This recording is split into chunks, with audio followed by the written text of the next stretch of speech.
পাঁচবারের বিশ্ব চ্যাম্পিয়ন ব্রাজিলের সঙ্গে ১-১ গোলের ড্র দিয়ে এবারের বিশ্বকাপ মিশন শুরু করে মরক্কো। গ্রুপ পর্বে নিজেদের দ্বিতীয় ম্যাচে এবার স্কটল্যান্ডকে হারিয়েছে গেল আসরের সেমিফাইনালিস্টরা।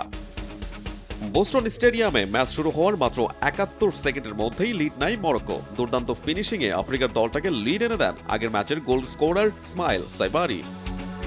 পুরো ম্যাচ জুড়ে প্রতিপক্ষকে চাপে রাখে মরক্কো। ৫৯% সময় নিজেদের দখলে বল রেখে মোট ১২টি শট নেয় তারা, যেখানে অন টার্গেট শট ছিল মাত্র ২টি। গোলের জন্য ৩টি বিগ চান্স ক্রিয়েট করলেও তা গোলে কনভার্ট করতে পারেনি মরক্কো। সমতায় ফিরতে চেষ্টা চালায় স্কটিশরা, তবে প্রতিপক্ষের জালে একটিও অন টার্গেট শট রাখতে পারেনি অ্যান্ড্রু রবার্টসনের দল। ম্যাচে আর কোনো গোল না হওয়ায় ১-০ গোলের কষ্টার্জিত জয় নিয়ে মাঠ ছাড়ে মরক্কো। ২৫ জুন ভোরে গ্রুপ পর্বের শেষ ম্যাচে তাদের প্রতিপক্ষ হাইতি। অন্যদিকে জয় দিয়ে শুরু করলেও নিজেদের দ্বিতীয় ম্যাচেই স্বাগতিক যুক্তরাষ্ট্রের কাছে হোঁচট খেল অস্ট্রেলিয়া। দ্য ইয়ংসদের কাছে সাকারুজরা হেরেছে ২-০ গোলে।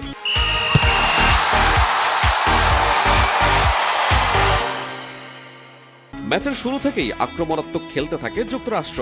১১ মিনিটেই এগিয়ে যায় তারা। বাঁ প্রান্ত থেকে যুক্তরাষ্ট্রের ফরওয়ার্ড বালোগানের বাড়ানো ক্রস নিজেদের জালে পাঠিয়ে আত্মঘাতী গোল করেন ক্যামেরন বার্জেস। বিরতির ঠিক আগে ব্যবধান দ্বিগুণ করে মরিসিও পচেত্তিনোর শিষ্যরা। ৪৩তম মিনিটে ফ্রি কিক থেকে বল পেয়ে যান সেরহেনিও দেস্তে। তার দূরপাল্লার শট প্রতিপক্ষের গায়ে লেগে ওপরে উঠে যায়। সেই সুযোগেই হেড করে বল জালে জড়ান ফ্রিম্যান। শুরুতে অফসাইডের কারণে গোলটি বাতিল করা হলেও ভিএআর এর পর্যালোচনার পর সেটি বৈধ বলে ঘোষণা করেন রেফারি। দ্বিতীয়ার্ধে আক্রমণের ধার বাড়ায় অস্ট্রেলিয়া। একের পর এক আক্রমণে কোণঠাসা করে ফেলে স্বাগতিকদের, তবে ঘুরে দাঁড়ানোর চেষ্টা করলেও যুক্তরাষ্ট্রের রক্ষণ ভাঙতে পারেনি অস্ট্রেলিয়া। শেষ পর্যন্ত ২-০ গোলের জয় নিয়েই মাঠ ছাড়ে স্বাগতিকরা।